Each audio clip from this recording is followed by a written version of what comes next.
যেমন তালুকদার আজকে আসলে এসেছি কৃষকের সমস্যা নিয়ে। আসলে সব সময় শুধু সমস্যা সুবিধা নিয়ে কথা বলা আসলে উচিত না। সমস্যা আছে।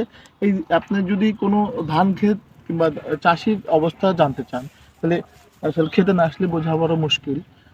চাষি কোনো কিছু চাষ করলে সেটার আউটপুট চায়। সেই আউটপুটটা যদি সে না পায়, একটা পর্যায়ে গিয়ে যদি মনে হয় যে আমি যা করেছি তা একদম ধূলিসাৎ হয়ে গেছে। সেরকম একটা ব্যাপার হলো কারেন্ট পোকা। এই পোকাটা এমন সময় আক্রমণ করে একদম ধান পাকার পর আক্রমণ হয়ে যায় এবং একদিনের ভিতরে অনেক বেশি পরিমাণে আক্রমণ হয়, যার ফলশ্রুতিতে আপনি যদি জমিটা একটু দেখান একটু জমিটা দেখি আমরা। জমিটা যদি দেখেন একদম অবস্থা খারাপ। পুরো জমিটা মনে হচ্ছে পেকে গেছে, আসলে পেকে যায় নাই। এখানে যে ধান অর্ধেক চিটা। সো কৃষকের এই সমস্যার থেকে কিভাবে পরিত্রাণ পেতে পারে সেই সম্পর্কে আমরা জানার চেষ্টা করব। যে কোনো এই বিষয়ে অভিজ্ঞ কোনো ব্যক্তির থেকে আমরা জানার চেষ্টা করব এবং সেই জেনে আপনাদের জানানোর চেষ্টা করব। এই ভিডিওর মাধ্যমে আপনারা জানতে পারবেন আসলে কিভাবে এর থেকে কৃষক পরিত্রাণ পেতে পারে।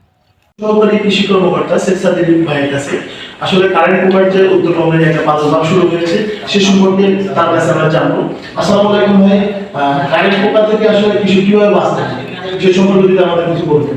কারেন্ট পোকা আসলে আমাদের একটা জাতীয় সমস্যা।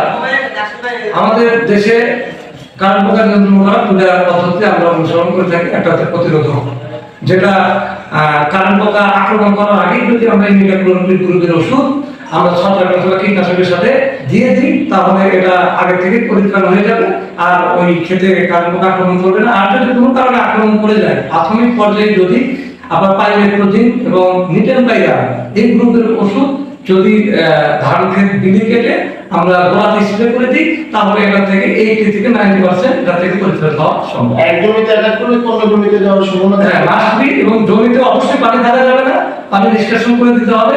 এবং একটা জমিতে যদি মানে আক্রমণ করে তাহলে অবশ্যই ওই এলাকার সমস্ত জমিতেই এই গ্রুপের ওষুধ স্প্রে করতে হবে। ধন্যবাদ। পরবর্তীতে অন্য কোনো সমস্যা থাকলে আমার কাছে ধন্যবাদ। তো প্রিয় দর্শক, আপনারা যদি এই পদ্ধতি অনুসরণ করেন এবং এই ওষুধগুলো ইউজ করেন সময় মতো, তাইলে অবশ্যই আপনারা কারেন্ট পোকার আক্রমণ থেকে রক্ষা পেতে পারেন। চেষ্টা করে যাবেন নিয়মিত জমি এবং যে চাষ করেছেন নিয়মিত যাতায়াত করবেন, কারণ কারেন্ট পোকা এক বেলার ভিতরে আপনার সর্বনাশ করে দিতে পারে। নিয়মিত সকাল বিকাল শেষ সময়টাতে মাঠে অবশ্যই যাবেন আর আমাদের পাশে থাকবেন। আমাদের ইউটিউব চ্যানেল রোকন তালুক কৃষক রোকন এবং আমার ফেসবুক আইডি রোকন তালুকদারকে অবশ্যই ফলো করবেন। আসসালামু আলাইকুম।